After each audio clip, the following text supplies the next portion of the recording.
think you're going to like my friend Bob. He's a good man. And, you know, it's just, as we know, life is good, but it's hard. It's just downright hard. I don't care who we are. Sometimes it's just hard. And Bob's going to share his story with us. Robert James Gannon was born on the 1st of August, 1942. He grew up in a quaint little town in Missouri, but he had severe learning disabilities. And he grew up in a dysfunctional home where his dad was an alcoholic and was abusive. Still, he had a strong desire to make something out of his life. So he decided to join the Marine Corps, which gave him his opportunity just to do that. And I'll let him get into the details of the Marines. The Marines are kind of the toughest of the tough. So, because of his 2 combat tours in Vietnam, he suffered from post-traumatic stress syndrome and suffered for 30 years with alcohol, anger, nightmares, and flashbacks. In 2015, the symptoms became so severe, he was borderline on suicide. Because of his childhood struggles and years of struggling with post-traumatic stress syndrome, Bob has developed a compassion for helping others in recovery programs. He wrote a book. Do you have the book with you? I'll plug it. I'll show you afterwards. And he's sold over 1,000 copies. And the name of the book is Never Give Up and Turn It Around.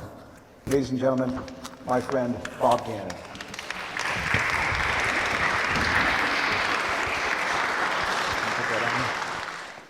I want to thank you. It's quite a nice conference. I don't think I've ever been in a church where the food and everything and the hospitality has all been free.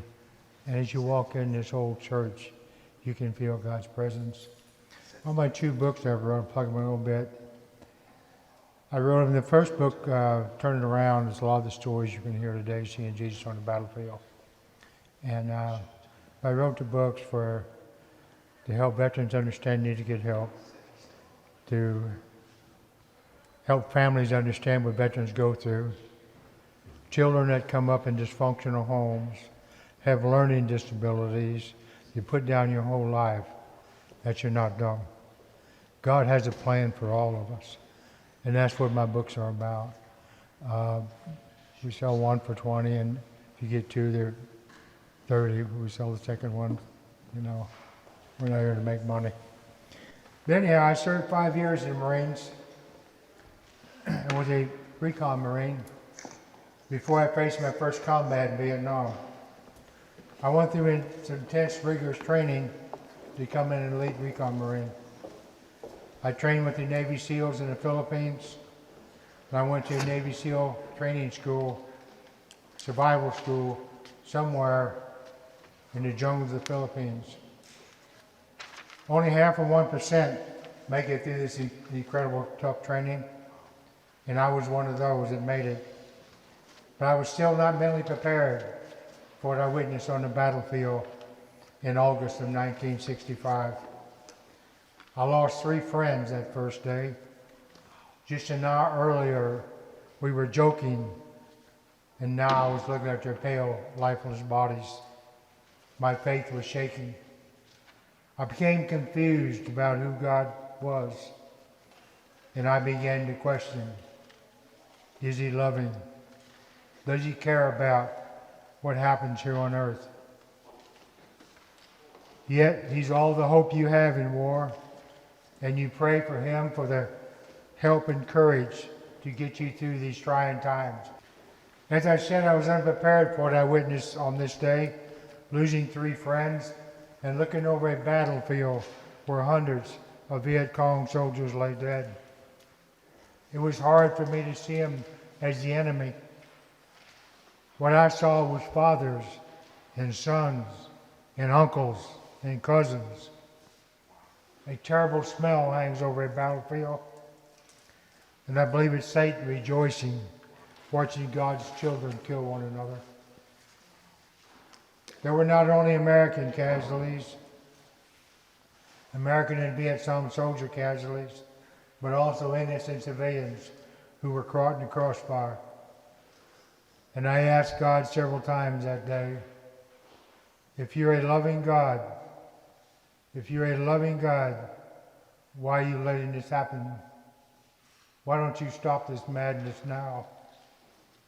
The greatest fear I experienced that day was in the evening.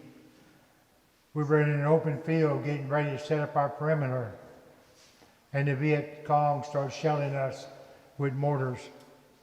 We could hear the boom, boom as the mortar rounds were being launched, and then the screams of the incoming shells. Mortar rounds were landing all around me. The concussions from the rounds felt like someone driving needles through my ears.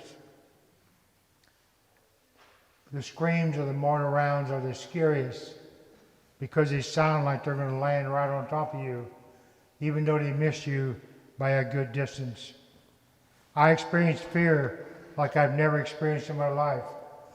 A ball of fear started in my feet and started working its way up my body. I could feel it moving up through my legs and into my lower body, and then up through my lower body towards my head.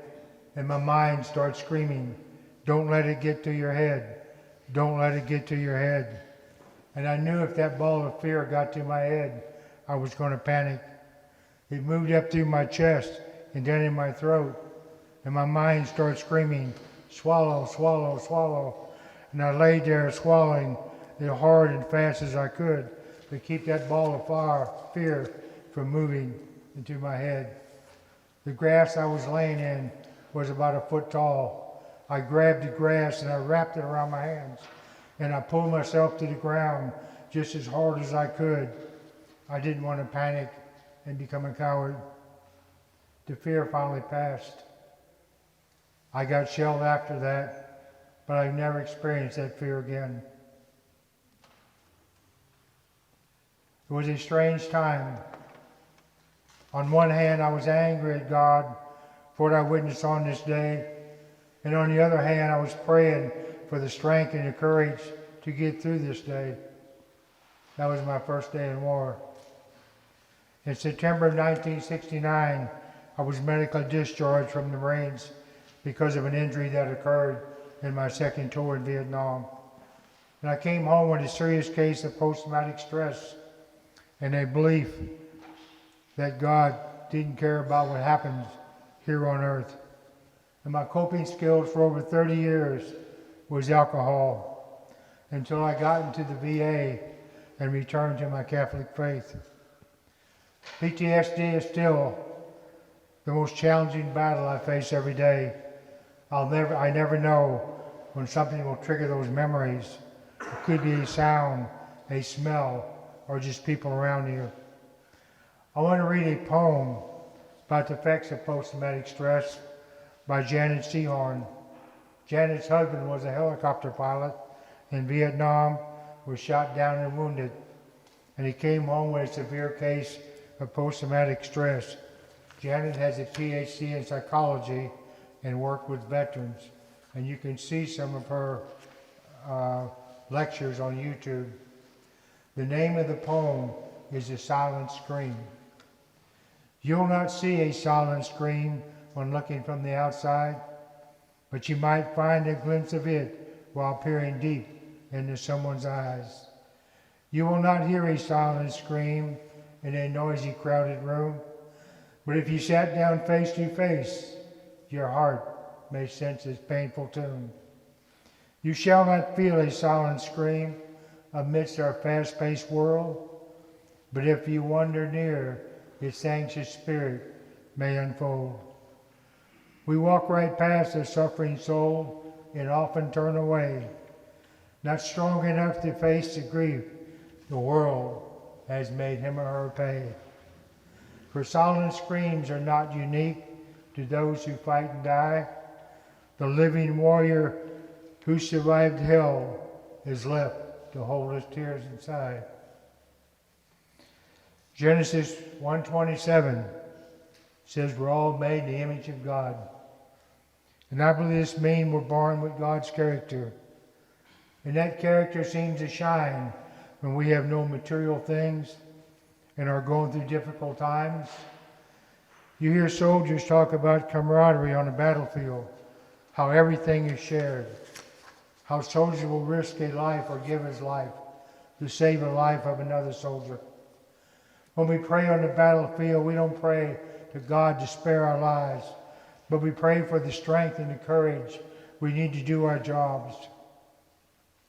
We have very few material possessions or in need of them. Our primary need is food and water. Times are tough for soldiers in war, sleeping on the ground every night, laying in the rain and chilling cold for days, never knowing how much longer you may live or be severely injured. All you have is each other. It's a time when we are absent of greed, selfishness, envy, materialism, and jealousy. And because of that, the Spirit, God's Spirit that we are born with, shines in us. We become more like Christ himself, putting other needs before our own. It's a time that we enjoy sharing what we have with other soldiers. We call this spirit camaraderie. God's divine nature in us, a brotherhood that will last in our memories forever. I'll never forget the first day my tour of duty was up in Vietnam. I was a recon Marine with those 35 missions behind enemy lines. That means I spent over 170 days in enemy territory. I said my goodbyes and was in the Jeep ready to take me to the airport and my flight back home. As I was sitting in the Jeep, I broke down and I started crying. I didn't want to leave. Even though a recon Marine's job is very stressful and traumatic, our usual routine was 5 days behind enemy lines, 4 days back preparing for our next mission, and then back out behind enemy lines again. On each mission, we knew the Viet Cong had saw the helicopter drop us in, and they'd be looking for us. Sometimes a helicopter would make 2 or 3 dummy landings, so the Viet Cong would not know which landing we were dropped in.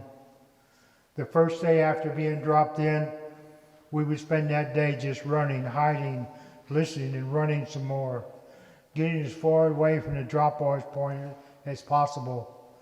We knew the Viet Cong hoped to capture a recon team because of all the damage we had caused at our supply lines and by stopping them from moving supplies during the day. Our main fear was not death. Our main fear was being captured and tortured. Even through all that, I still didn't want to leave. You see, I felt God's Spirit in each of my fellow soldiers through the hardships and the dangers we faced. Before each mission, we always made this commitment to each other. We're all going in together. We're all coming back together. Or we will all die together. We will never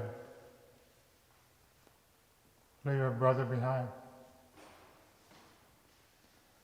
The phrase, "I got your back," meant I'll give my life before I let my brother or sister down. Walking Point was the most dangerous behind enemy lines. And many times I heard a single Marine tell a married Marine, "I'll do it for you.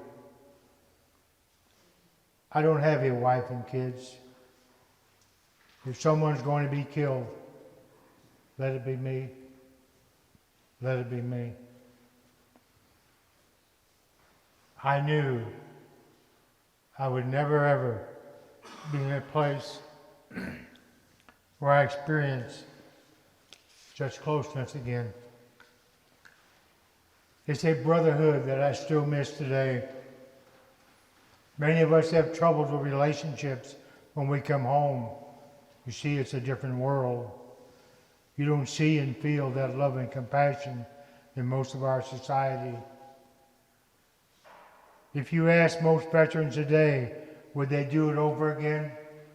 Most would say yes, just to experience that closeness and that godly, brotherly love just one more time.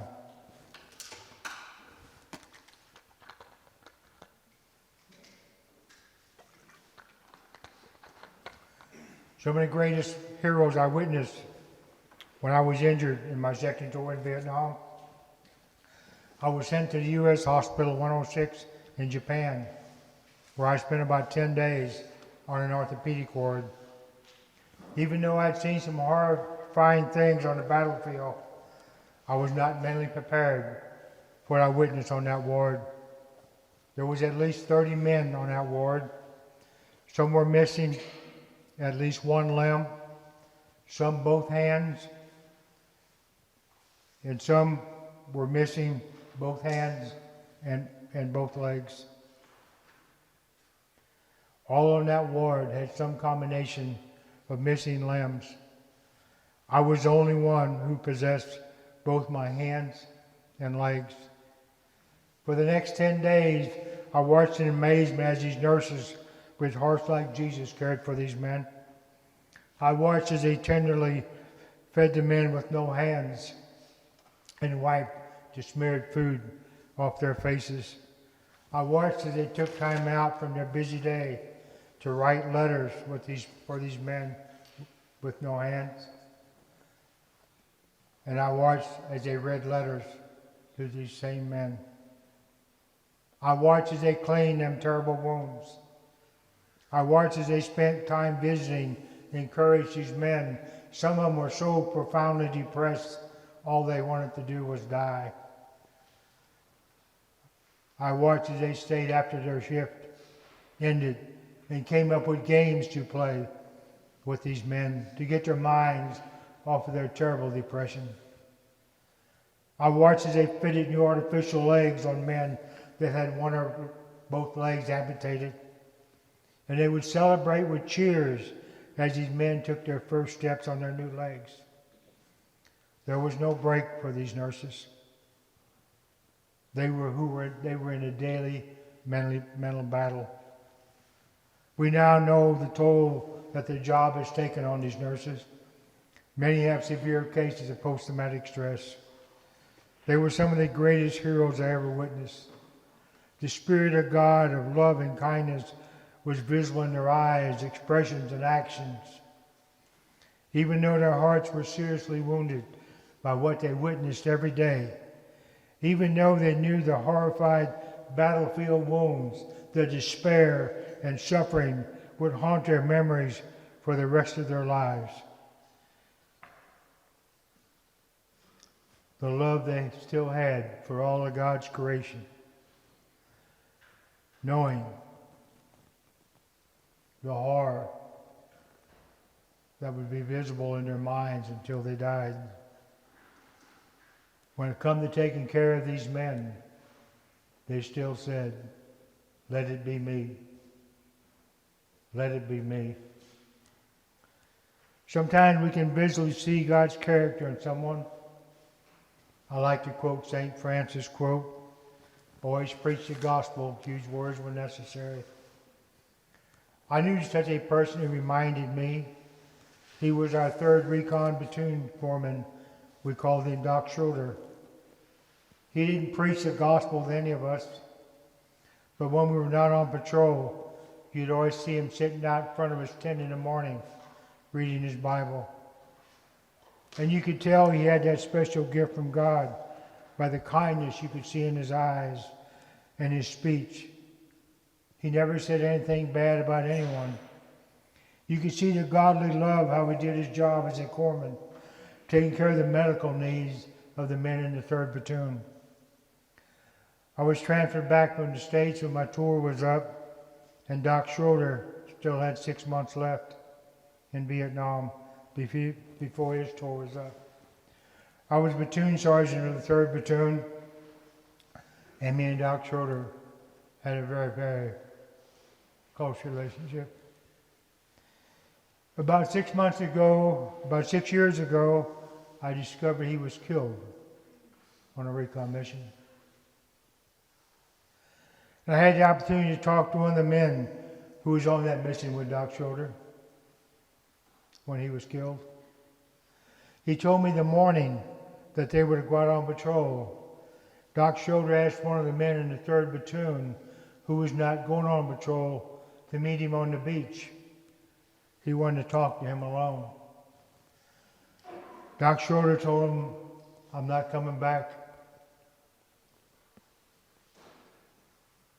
from this mission." And he handed the man a letter, and he asked him to make sure it got to his family.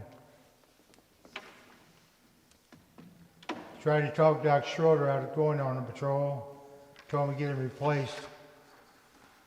But Doc Schroeder was adamant he had to go. He was adamant he had to go on patrol. Patrol got in a firefight with the Viet Cong. One of the Viet Cong threw a grenade and it landed behind the men that were firing back. They didn't see the grenade land. There was an explosion when they turned.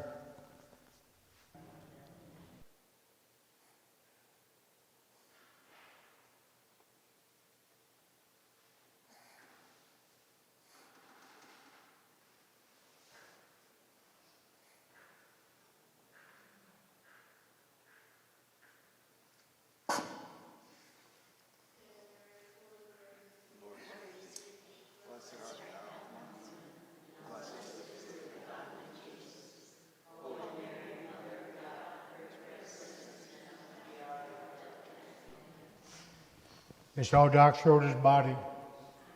He had jumped on a grenade.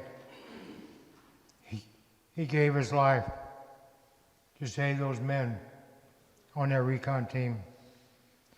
Doc Schroeder was an example of letting God's character shine through him. You see, Doc Schroeder's heart was a lot like Jesus, free of greed and materialism. God's true spirit was visible not only in his eyes and manner, but also in his actions. Apparently, the night before the mission, God asked him to give his life so others could live. He didn't say, "Why me? I'm only 24. I want a family. I have goals for my life." Without hesitation, he said, "Let it be me. Let it be me." John 15:13, no one has a greater love than this, than to lay down his life for another. Another example of God living within them was Sergeant Lucas. It was sometime early in 1966.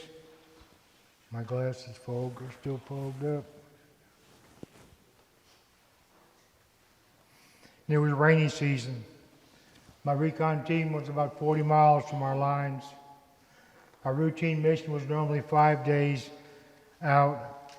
Then after 5 days, we'd be picked up by helicopter and returned to the base.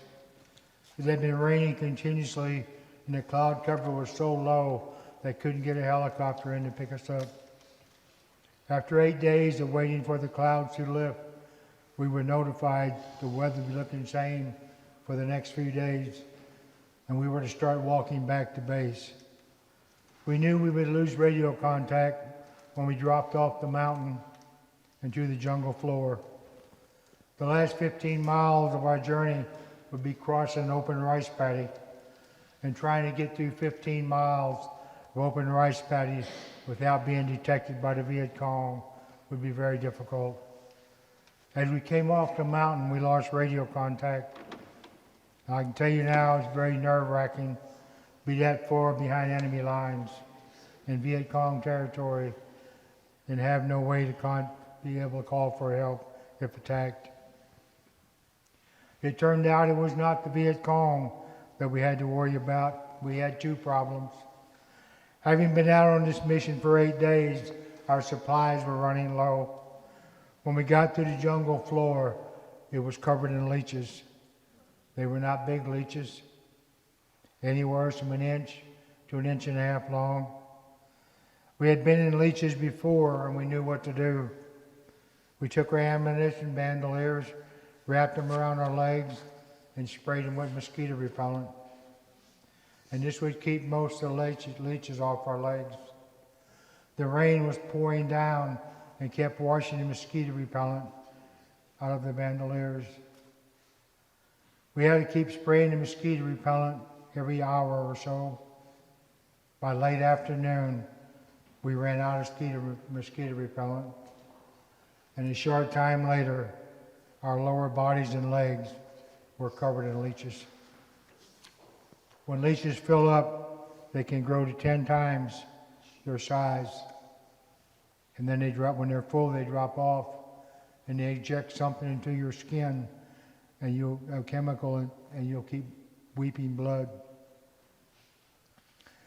It was not long before everybody's clothing from the waist down was covered in blood.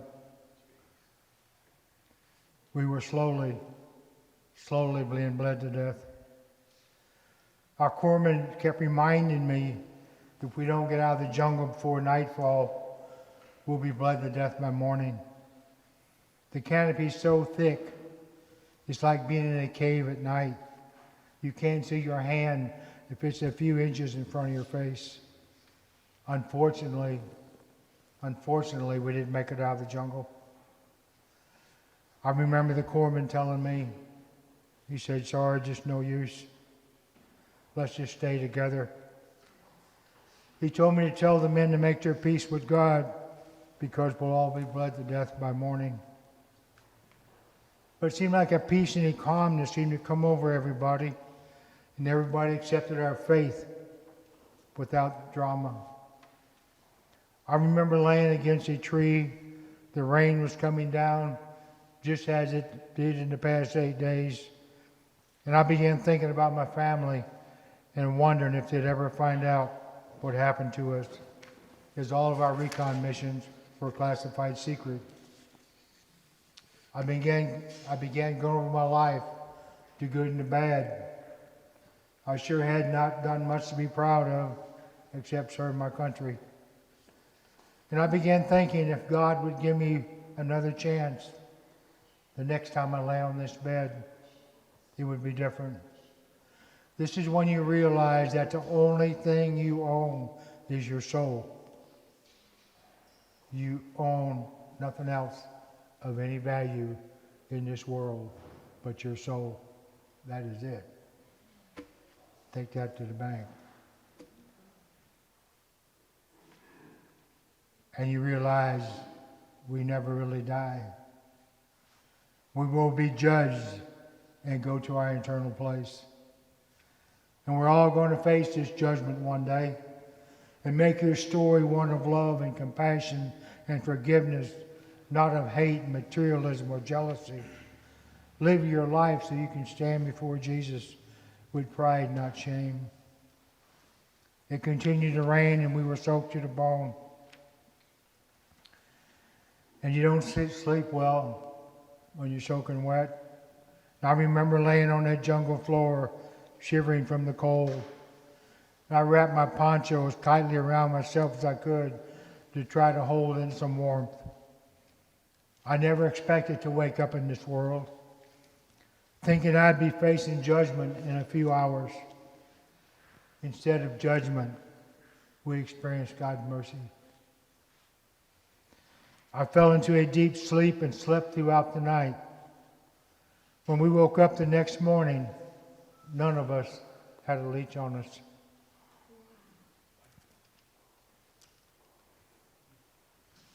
We got up and headed down the trail, and we only walked about a mile, and we came out of the jungle to the open rice paddies. And I knew we were in real danger of being spotted by the Viet Cong while trying to cross those 15 miles of rice paddies. We were all very, very weak from the loss of blood. And if attacked, I was not sure how much fight we could put up. We received a call on our radio. It was from Sergeant Lucas. Lucas was a platoon sergeant of the 1st Platoon, and his recon team had also been out for 8 days, and he also had to walk back to base. He was only a few miles from base when headquarters radioed him and asked him if he had any contact with my team, and he said no, but he was going to turn his team and head to the area of our mission and try to make contact with us. And he was told by the command post, no, keep heading back to the base, that we had possibly been spotted by the Viet Cong and were probably either killed or captured. But Sergeant Lucas refused to return to base, and he headed his team to where he thought we might be. Sergeant Lucas's team walked all through the night, crossing those 15 miles of rice paddies. It took us 2 days in contacting us. It took us 2 days across the rice paddies because we were so weak from the loss of blood. We hid out during the day and traveled at night. We were attacked by small bands of Viet Cong twice, but we held them off. I'm convinced my team, because we were so weak from the loss of blood, that we did not make it back without Sergeant Lucas's help, as my recon team would have probably been killed or captured. What's amazing about this story is Sergeant Lucas was a black sergeant. He grew up in the South in the 1940s, the son of a sharecropper. He lived in a shack on a dirt floor. He lived in a time of segregated bathrooms, water fountains, and schools. There was not many places blacks were allowed in. If they rode the bus, they had to sit in the back. The sick mind of the KKK could cause them a lot of trouble. But Sergeant Lucas was a devout Christian, and no amount of persecution could dim God's Spirit in him. Because of his faithfulness, because he was a faithful Christian, he lived his life for Christ. And because of his deep faith and love for God, he didn't have the ability to hate those who hated others. Sergeant Lucas had a special heart and compassion for his fellow man as Jesus did, willing to sacrifice his life for others, no matter their race. Sergeant Lucas' attitude was a lot like Jesus' attitude. Some of Jesus' last words as he was hanging on the cross were, "Forgive them, Father, for they know not what they do." Knowing he'd be risking his life trying to locate us, he still said, "Let it be me. Let it be me." I have another experience that someone helped me relate to what Jesus went through in the Garden of Gethsemane. It's helped me understand the great love that Jesus has for us.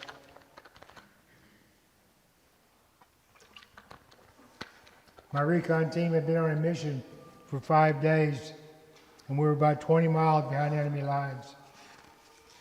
It was late in the day, and the helicopter was late in picking us up. The chopper arrived about dark, and as he was landing, something malfunctioned, and the helicopter crashed. We were informed by the command post to destroy the chopper's communication equipment and find a good hiding spot, because it would be the next morning before they could get another helicopter in to pick us up. We knew the Viet Cong saw the helicopter crash, and they'd be looking for us. As I said previously, we knew they wanted to capture a recon team because of all the damage we had caused their supply lines. Before we got the chopper's communication equipment destroyed, the Viet Cong began firing down on us from the mountain next to where the helicopter crashed. As darkness set in, I moved the men into a field of about 20 acres of elephant grass. And I told them to lay on their backs, put your rifles on your chest, and don't move or start shooting unless we're stepped on by the Viet Cong. The elephant grass gets 10 to 12 feet tall and grows very thick, and it's hard to move through. It wasn't long before we heard the Viet Cong talking. and we smelled smoke. They were trying to set the elephant grass on fire and burn us out, but it was too green to burn. They began using machetes, cutting through that elephant grass, looking for us. Twice that night, I've heard the sound of those machetes cutting the grass as they passed within a few yards of us. I'll forever live the sound of those machetes cutting through that grass. My heart was beating so hard, I was sure they could hear it pounding in my chest. I was sweating profusely. In a short time, my clothes were soaked, and I remember thinking, who would I be if I got captured? I was the platoon sergeant, and the men would be looking up to me to set the example. And I kept thinking, would I be able to stand up to the torture and be the tough Marine recon sergeant I was supposed to be? Or maybe I would just be a sobbing coward and begging for my life. And I began to pray, if the Viet Cong do find us, let me be killed in the firefight. Let me be killed in the firefight. I don't want to take this test. I'm not sure who I will be. When I read the biblical account of Jesus' agony in the garden, I recall that night in the elephant grass and how terrified I was. Because of that, I can relate to some of the stress that Jesus suffered waiting for the crucifixion. Matthew 26:39 says, he threw himself on the ground and he prayed, my Father, if possible, let this cup pass from me. Yet not what I want, but what you want. 3 times in the garden, he prayed that this cup be taken from him. In Luke 22:43, we read an angel was sent from heaven to strengthen him. In Luke 22:24, we read, being in agony, he prayed earnestly, and his sweat was great drops of blood falling to the ground. I don't think we realize how much sorrow and grief and pain he foresaw before he was taken captive. You see, Jesus was as human as me, with the same fears and doubts that I had that night in the elephant grass. The difference is he had all of our salvation depended on him being able to withstand the brutality of the torture of the crucifixion. The pain derived from the crucifixion was so intense that the Romans created a new word for it. And that word is excruciating. And there's a root word within this word called crux, C-R-U-X. And the meaning of that word is cross. Excruciating describes the horrible, horrible pain and the torture that Jesus went through for our salvation. You see, our salvation is the greatest gift that we ever received at the greatest price that was ever paid. I knew the Viet Cong would be looking for the leader of the recon team to be singled out and severely tortured in front of his men. And I prayed I would have the courage to say, I am that leader. Let it be me. Let it be me. I have one more story of a great warrior, our Mother Mary, the mother of Jesus, and our Heavenly Mother.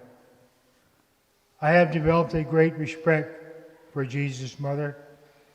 There was a time in my life I had a hard time praying to Jesus or God because the way I grew up in a dysfunctional home, a learning disability, and the war, I was angry at God.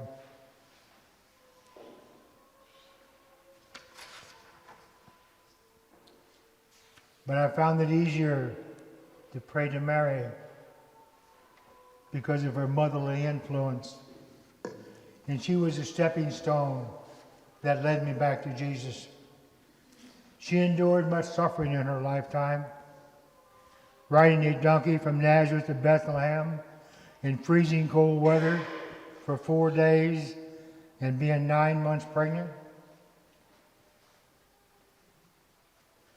only to have a cave converted to a stable to shelter her from the cold winter weather and to share that stable with sheep and donkeys. The crib to lay her child in was an animal feeding trough. This is how Jesus chose to be born, in extreme poverty.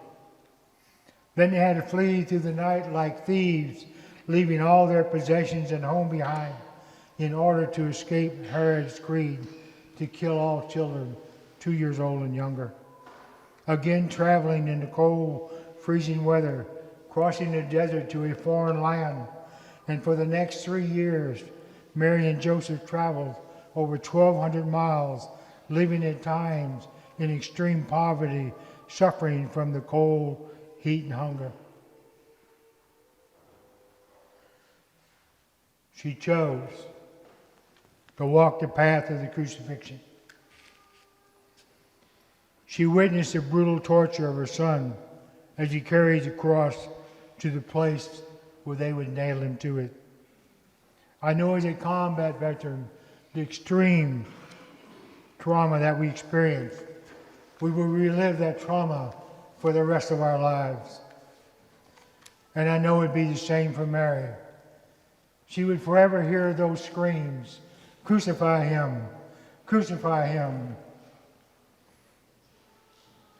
The sights and sounds of those whips opening wounds on Jesus' back, in places exposing his bones. The crown of thorns that was placed on his head, leaving trails of blood running down his face. A face that was beaten beyond recognition. She witnessed his weak and exhausted body falling 3 times under the heavy weight of the cross as he struggled to the place of his crucifixion. The sounds of the hammers as they drove the nails through her son's feet and hands would be replayed over and over in her mind until the day that God took her home. She had to look upon the cross that her son was nailed to with eyes that were red from weeping and from what she witnessed on that day. The son she conceived by the Holy Spirit, the flesh of her flesh, the heart of her heart, hanging on the cross between 2 thieves, crucified, condemned, and dishonored by those that he came to earth to save. Mary watched in horror as a Roman soldier drove a spear through her son's side and into his heart.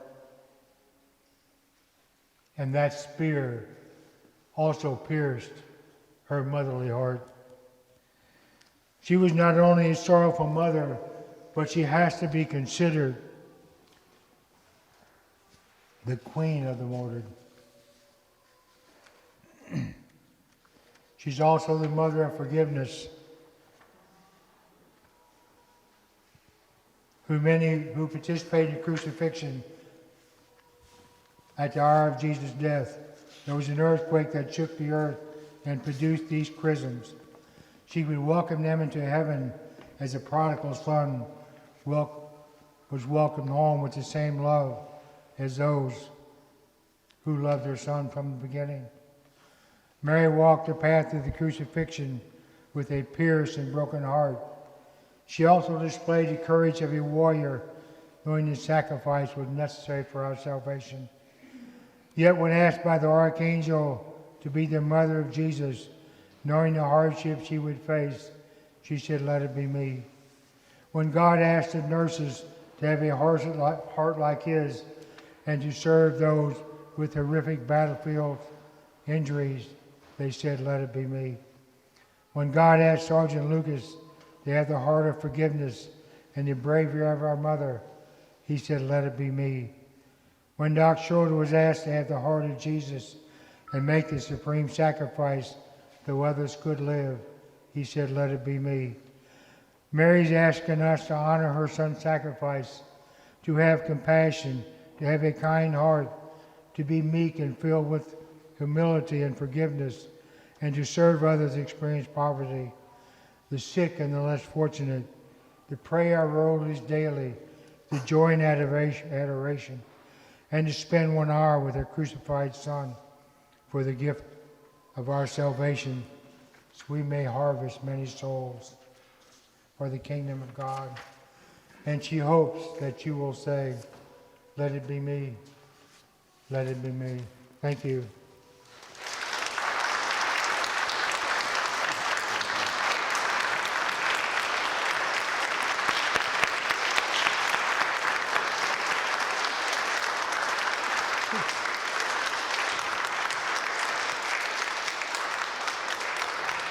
So here's Bob's book. Never Goes Back there. And what's this, Bob? Oh, this is the story I told today. Plus, I had a great miracle when I was about to commit suicide by St. Therese. A little girl I'd seen in my dreams. And 40 years later, I met that little girl. Is it an audio or visual? Audio. Okay. God bless you, Bob.